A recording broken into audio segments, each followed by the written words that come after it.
I got respect for you guys, you know. I know most get in people's way, you know. Yeah, that's right.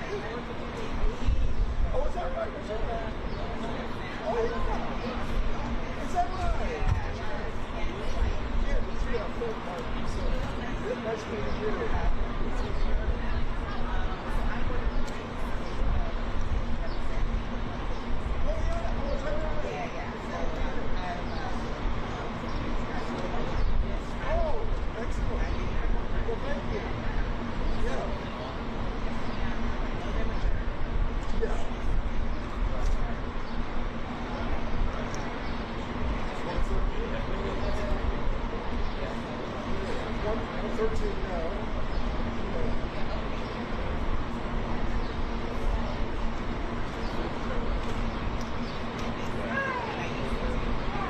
Yes, I'm hearing this.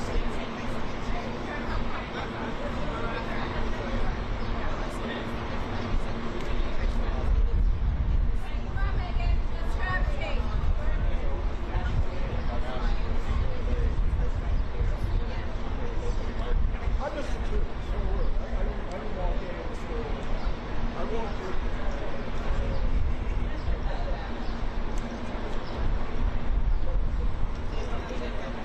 Oh, it's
Was it people that shit?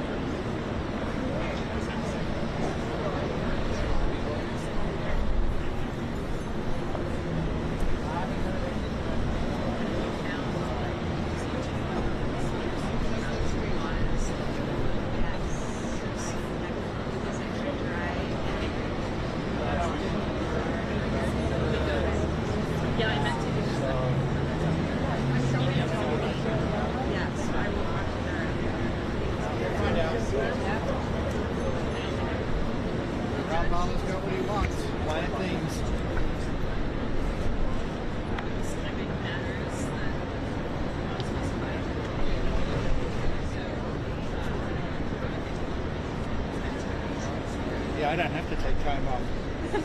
I'm in non-response.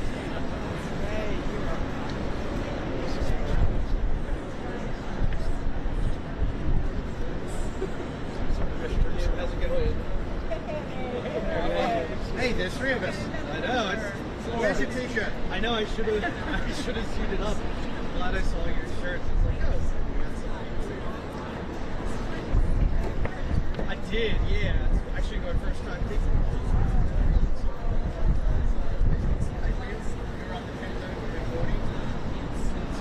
Yes, it was a 1040. Okay. Yeah, I was like, I actually tried to catch it earlier. Anyway, made it.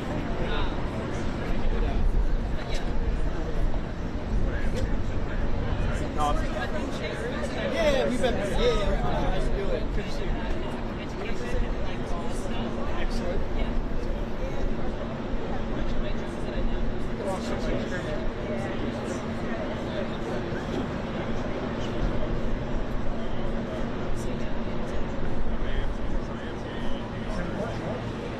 What was it? Yeah, no, it was nice surprise. Very happy.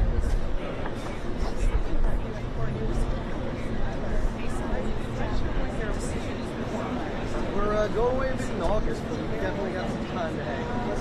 And I wanted to say it. Yes. Well, if you're interested, I think this Wednesday we're going to do some bar trivia at the arcade downtown. I think it's time for me to do that. It's usually pretty fun. The guy who runs it does a really, really good job right there.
Always like push it over, comment. Still doing the job. Yeah, we only just heard about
You guys want to put this back up again, or?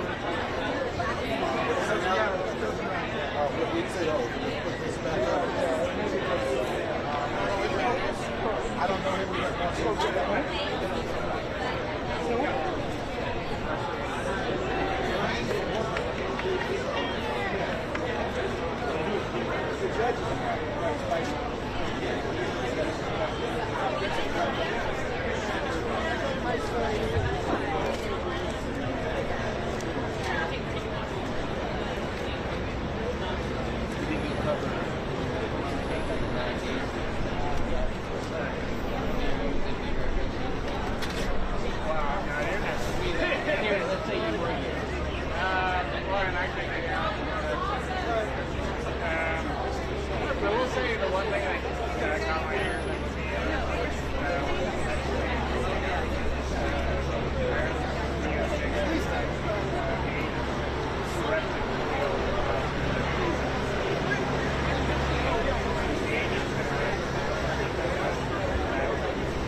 Welcome, everybody.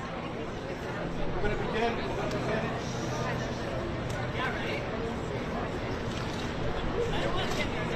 Welcome, everybody.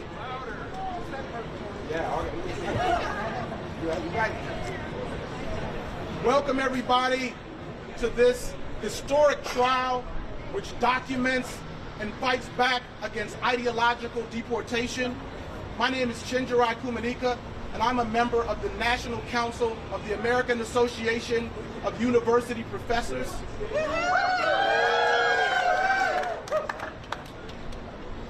Today's press conference is going to be led by Ramya Krishnan, who is, the lead counsel for the plaintiffs and representing the Knight First Amendment Institute. So what's going to happen is we're going to have the press conference. We're going to hear from Ramya. There'll be a Q&A, and then we will transition to a rally. And with that, let me bring on Ramya.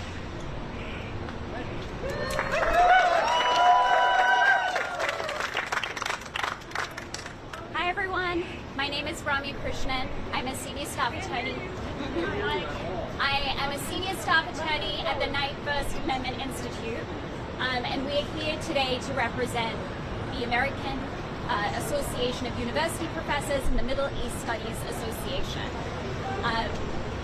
We are gratified to be here at court for this historically important case, arresting and threatening to deport non-citizen students and faculty for engaging in lawful political protest is a practice we associate with authoritarian regimes.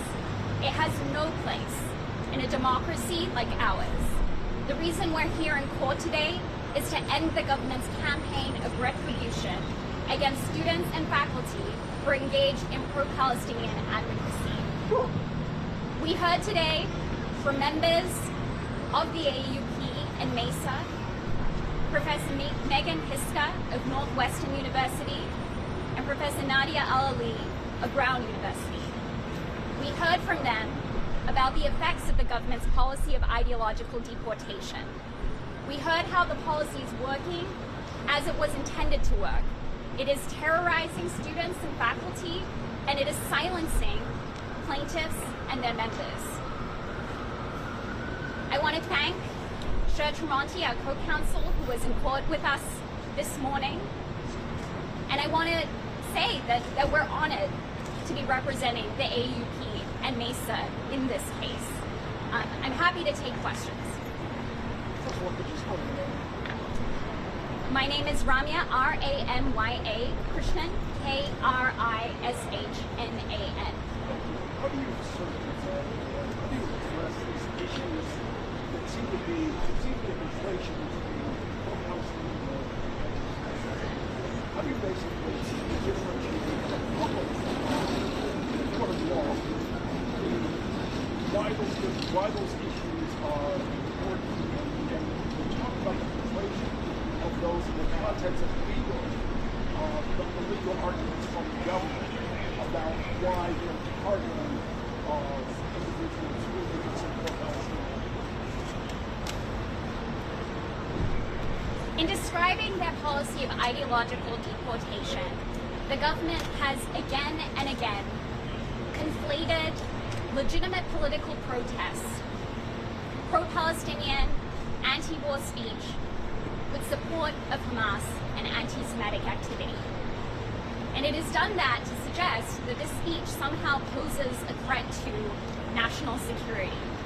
Those claims have been entirely unfounded. When, for example, the government talked about the arrest of Mahmoud Khalil, it asserted that he was aligned with Hamas, but it provided no basis for that charge, and it has provided no basis for the accusation that any of the students that it has arrested and attempted to deport pursuant to this policy have any association with Hamas. But to be clear, all of the speech we're talking about is at the very core of the First Amendment's protections. And that is why that this policy violates the First Amendment. It discriminates on the basis of viewpoint. You talk about, in light of the Supreme Court, the national injunction. In terms of the ruling you're looking for, would this have national implications, or would this be just specific to the plaintiffs and more localized? This case has national implications. We're representing nationwide associations. And what we're asking the court to do is to rule that this policy of ideological deportation that the Trump administration is enforcing throughout the country is unlawful, that it is a violation of the First Amendment. And if we succeed in this case, that will put an end to the government's practice of ideological deportation. Rami, did the DOJ today concede and then repudiate its own concession that non-citizens have the same First Amendment rights as citizens? Well, what we heard from the government today, in answer to Judge Young's question, whether non-citizens who are living in this country as members of our community have the same First Amendment rights as citizens, the government's initial response was the correct one. They do. They do have First Amendment rights. The Supreme Court has been clear about that from as far back as a case from 1945 called Bridges versus Nixon. There's no question that non-citizens living in this country have First Amendment rights. It's true that the government tried to walk that back, saying that things were more nuanced, but it didn't explain how things were more nuanced, and courts have been clear in every single case involving these non-citizen students who are being arrested and detained based on their First Amendment protected advocacy. The courts have been universal in their pronouncement that their expression is protected by the First Amendment.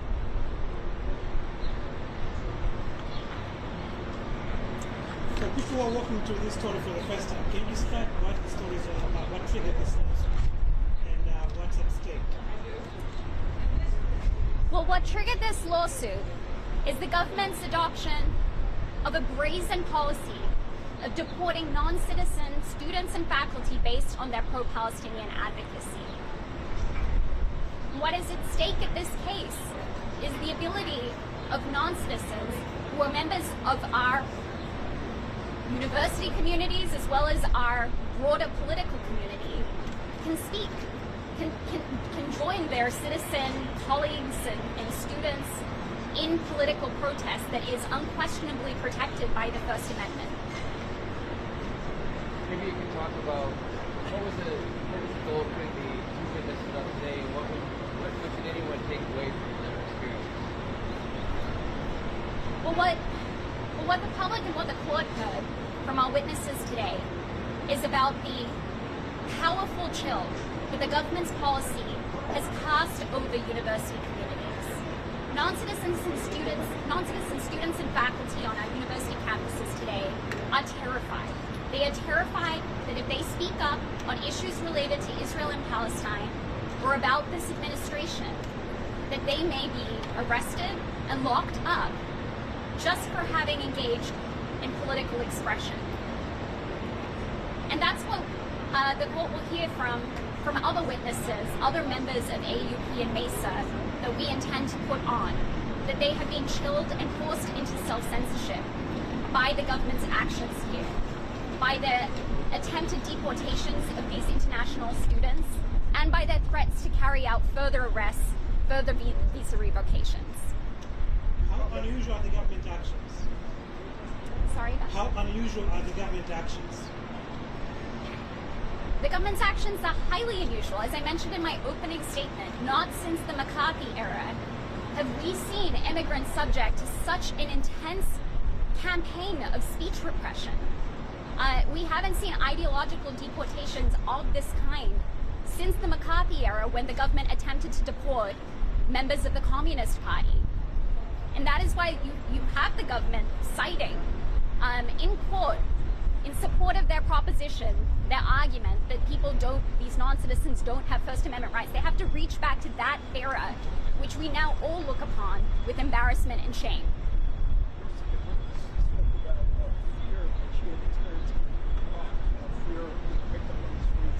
Juxtapose that fear when she was are you what protections are being afforded to your witnesses given their fear of the United States reputation about your testimony? What are you assured then? Well, the court, in its orders, has assured the witnesses participating in this case that his courtroom is a safe place. He has issued an order prohibiting any retaliation against any of the witnesses in this case from any quarter. He's been absolutely clear on that.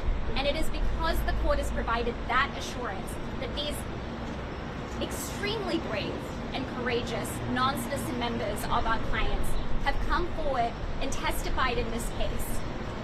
And they've done so because they're afraid that if they don't speak up, the government will continue its campaign of retribution, catching and sweeping other non-citizens into its crosshairs.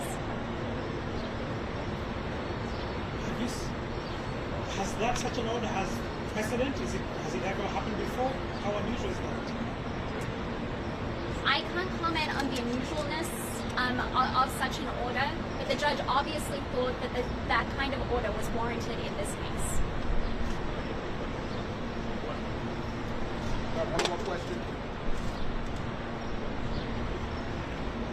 All right, if there's no other questions, thank you so much.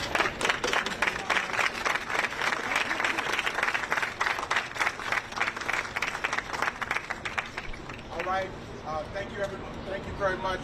We're so inspired and grateful. Another big round of applause for the Knight First Amendment Institute.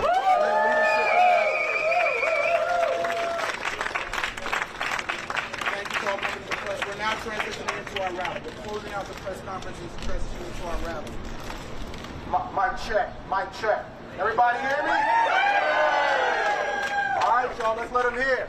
Up with education, down with deportation. Up with education, down with deportation. Up with education, down with deportation. Up with education, down with deportation. Up with education, down with deportation. Up with education, down with deportation.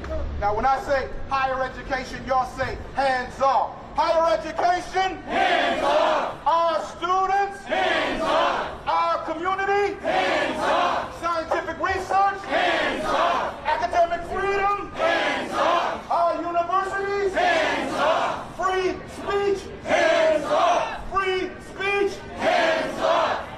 Yeah. Woo! The students united will never be defeated. The students united will never be defeated. The teachers united will never be defeated. The teachers united will never be defeated. The people united will never be defeated. The people united will never be defeated. The people united will never be defeated.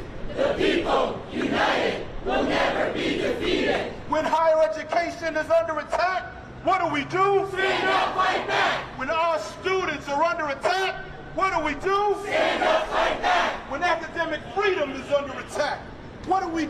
Stand up, fight back. All right. You know how we do.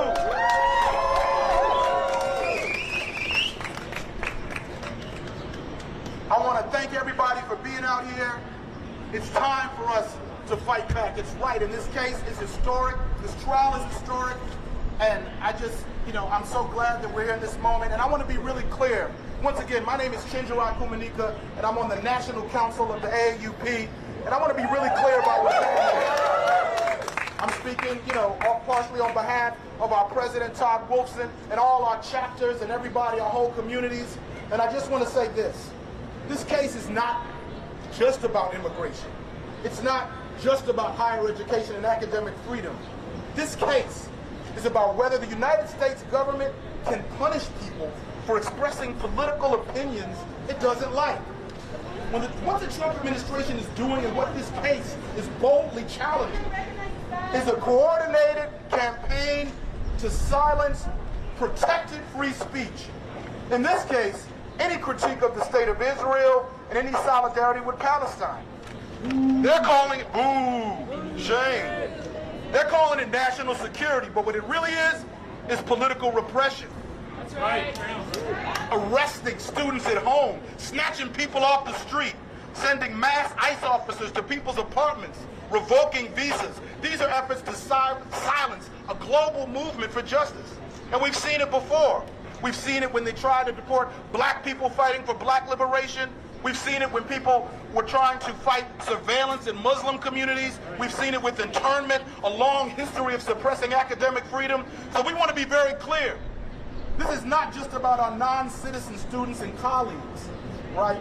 And their safety and freedom. It's about all of us. Right. Hands off. Hands off. It's about whether a government can declare certain viewpoints unacceptable and use its full force to punish those who hold them. That's not democracy, that's authoritarianism. So today we're saying we won't be silenced in the classroom. We're not going to be silenced in our research, and we're not going to be silenced in the courtroom, and we're not going to be silenced in the streets. This movement is a global movement for Palestinian liberation, for human dignity, for academic freedom. It's multiracial, it's international, and it's not going anywhere. So thank you for standing with us. And right now, I'm going to bring on my colleague, my comrade, the Vice President of the American Association of University Professors, Rotua Luman-Tobin. Come on, Rotua.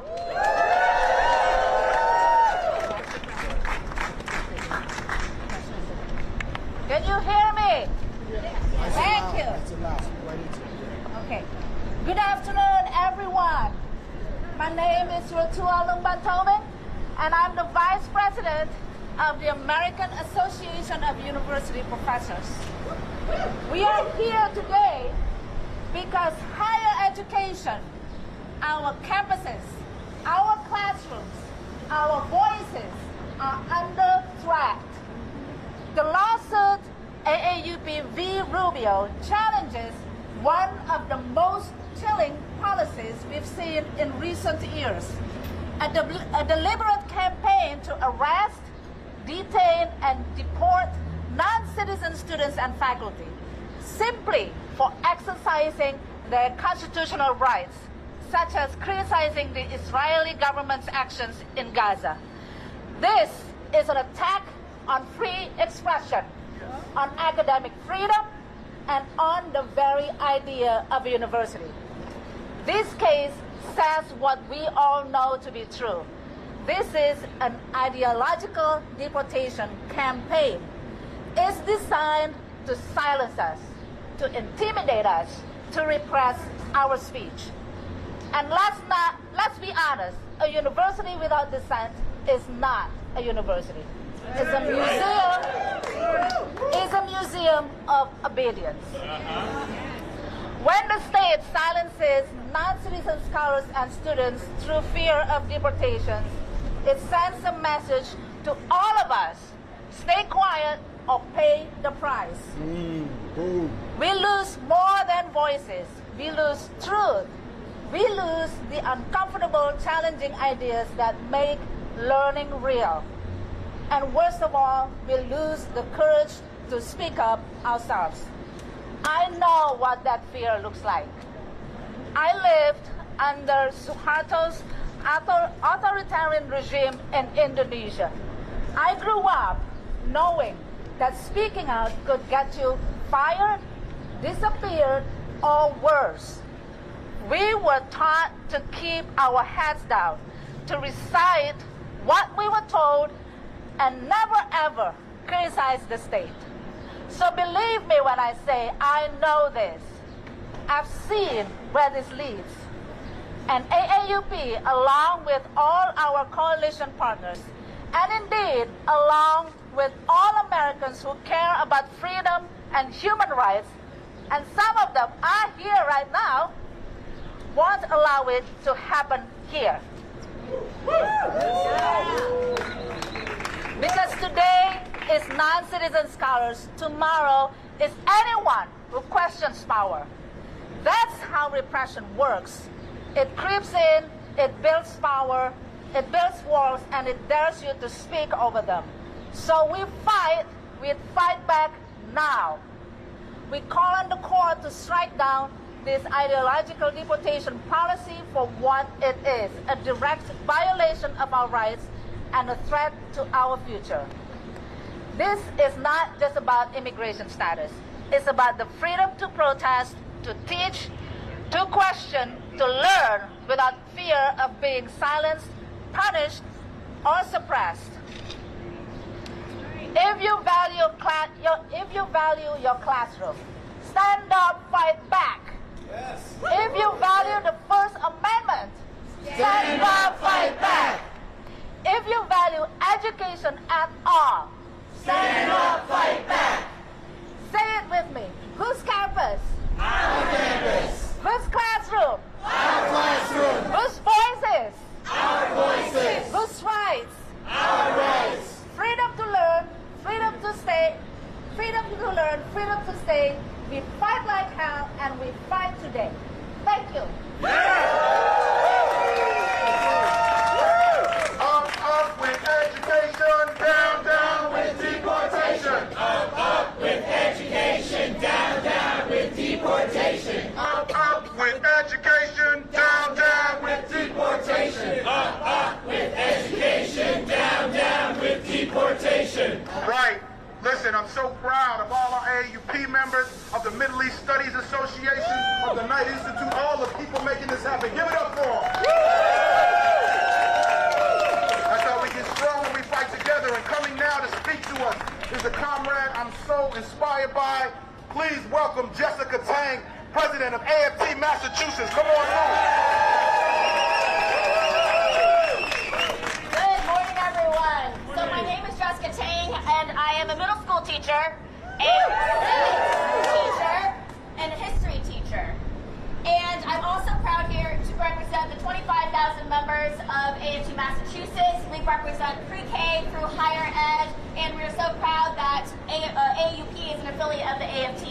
K-12.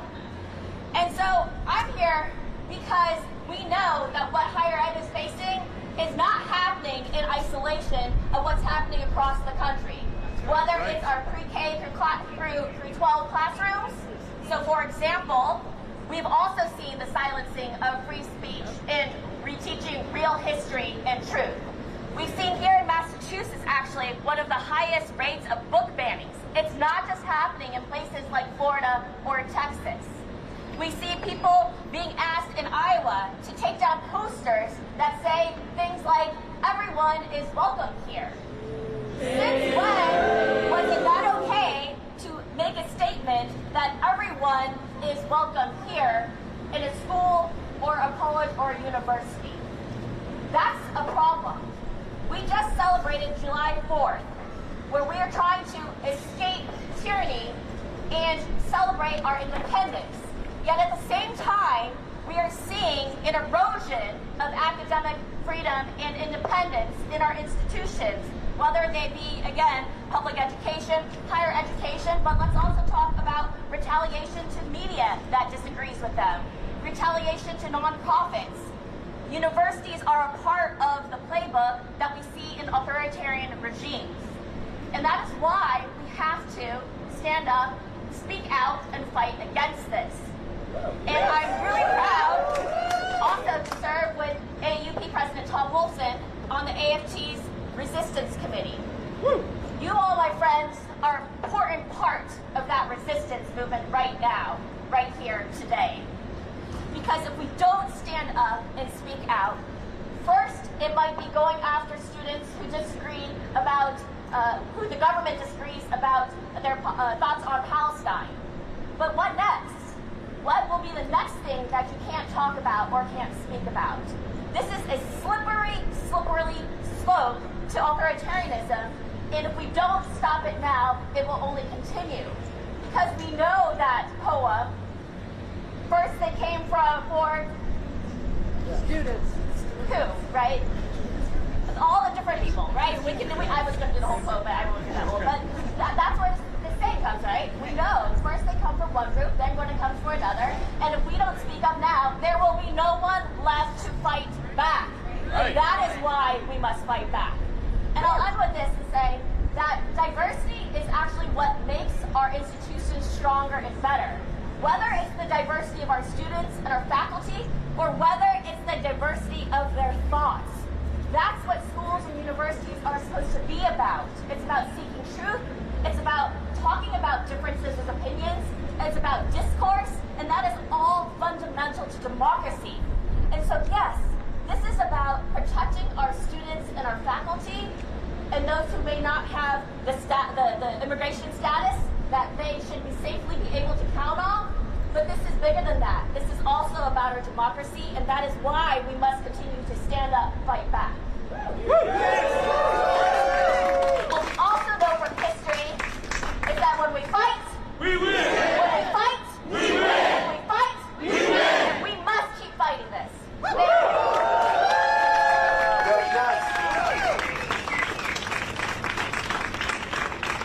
All right. When we fight, we win. When we fight, we win. You know, I'm so proud to be in solidarity with AFT because I know when we combine our power, we become unstoppable. And you know, I'm not only a member of the National Council, I'm a member of the NYU AAUP chapter. You know, leaders in our AAUP like Andrew Ross, Rebecca Carl, my colleague Sonia, my colleague Anna, you know, they were fighting the fight when when the authoritarianism wasn't as clear. And now we're coming up and trying to take leadership. And one of the people doing incredible work in our chapter is my comrade, Zach Samerlin. Zach, where you at? Right here. Give it up for Zach. And Zach, we're going to have you stand right here. All right.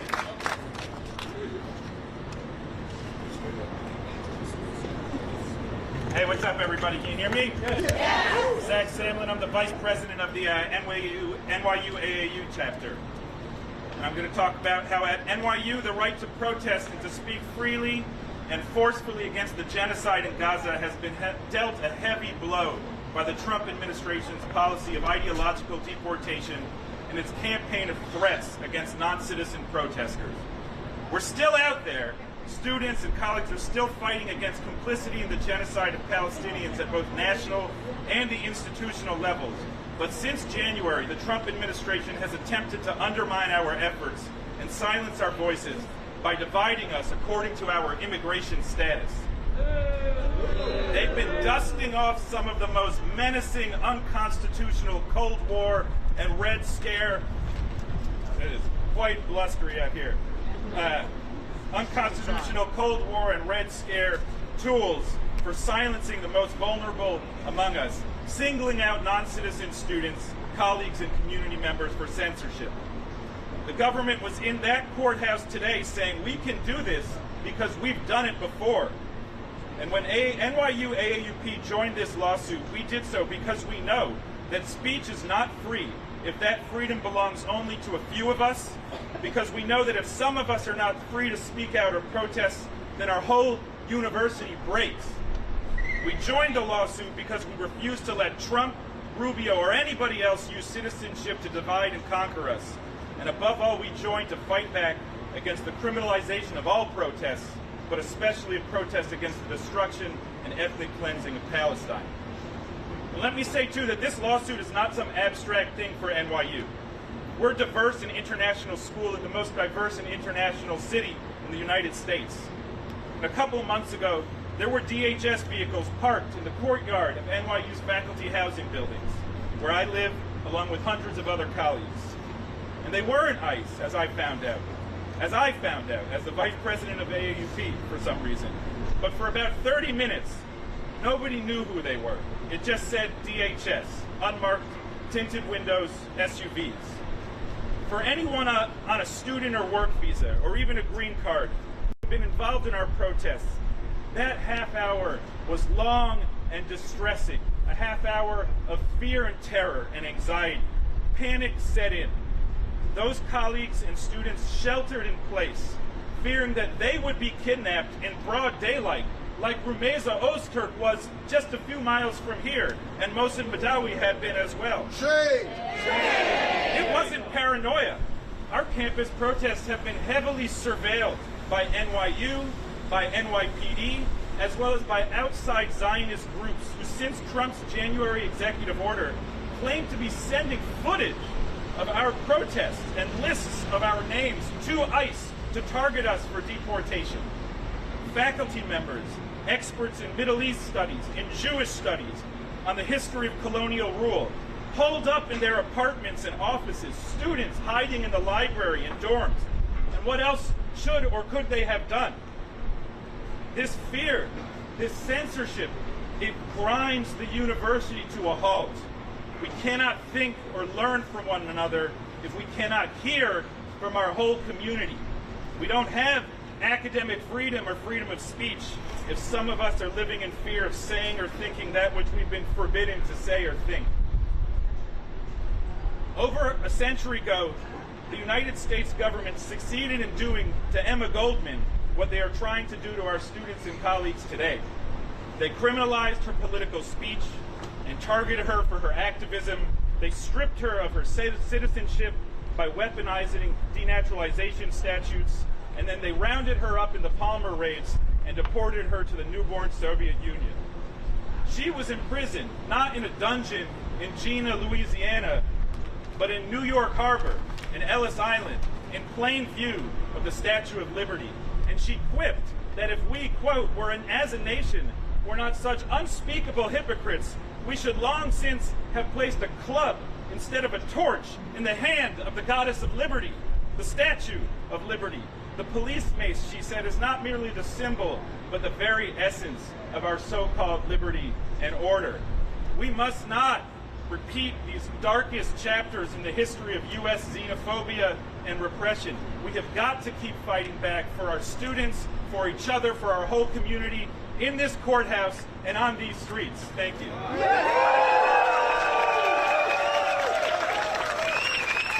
Where's Carolyn Light? Carolyn Light, come on and join us.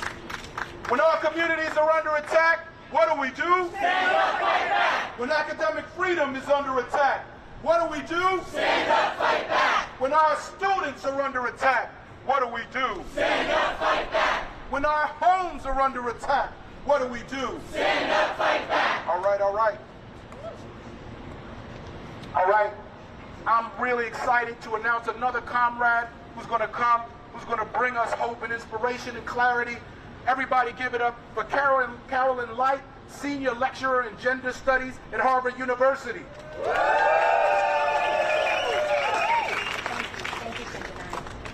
Can everyone hear me okay? I'm Carolyn Light. I'm from the Harvard AAUP chapter where I teach gender and sexuality studies and U.S. history. And I'm here with my mom actually on speakerphone. Mom, say hi to everybody. Hopefully she's here. This lawsuit is deeply personal to me and to my mom.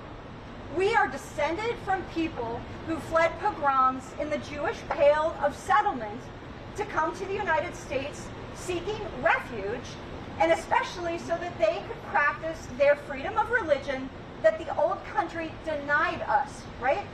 A key tenet of Judaism that I was raised with is something called tikkun olam. It literally means repairing the world. It is the responsibility of every Jewish person to do their best to try to denounce oppression wherever we see it, to speak out against unfairness and harm and violence against others.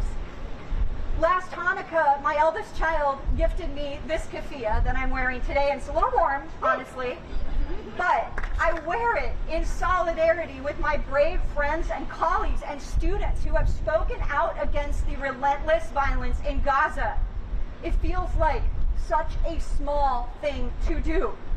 And yet, in the context of this chilling of freedom of expression and criminalization of pro-Palestinian solidarity, this mere act of wearing a keffiyeh is often characterized as subversion and as anti-Semitism, just wearing it. So this administration claims that ideological deportations are necessary, are part of their effort to fight anti-Semitism and to keep Jewish people from harm. Well, I'll tell you what harms Jewish people, and I can speak as a historian on this topic. It's the relentless assault on freedom of expression, it's the language of us versus them, and it's the criminalization of our valued community members, our colleagues, and our students. Make no mistake, we all suffer when some of us are silenced. In a university setting especially, it makes honest inquiry absolutely impossible. We can't do our jobs as educators, as researchers, when these circumstances prevail. And so today, we are fighting back. And as I said, this is personal for me and for my mom. And to the spurious claim that ideological deportation protects Jewish people, I'll say it today, and I'll say it until I have no voice left. Not in my name. All right. That was it. Listen, the only thing I want to add to that is I want to give a big thanks to all the people. There's a lot of unseen labor, a lot of unseen research and work. Give it up to our legal counsel, Aaron Neeson, and Vina Duval, and the Ninth First Amendment Institute, and all the other people who aren't on the camera but did the work. You want to give respect, and that's important. There's a lot of dark moments in the struggle, and there's going to be a lot more, but this is a moment of light and power, because we're here. So give it up for that. Up, up with education, down, down with deportation. Up, up with education, down, down with deportation. Up with liberation, down, down with deportation. Up with liberation, down, down with deportation. From Mexico, from professors in Mexico. Okay. If it can be very brief. Yeah, you want to come very brief? All right. All right. Go ahead. Hello! Nevin Siders Holt is my name. I'm recently retired from the National University of Education Sciences in Mexico City. Solidarity from Mexico. I will only say the commercial press is full of the stupidity and brutality the brutality and stupidity from the Oval Office every single day. It's headlines in my country. If you look for solidarity from us, you'll find it. Will come out gloriously, happily for you. Solidarity, hasta la victoria siempre. Thank you so much. Pueblo unido jamás será vencido. All right, thank you. When we fight, when we fight, when we fight, all right. Thank y'all for being here.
First and last name for us.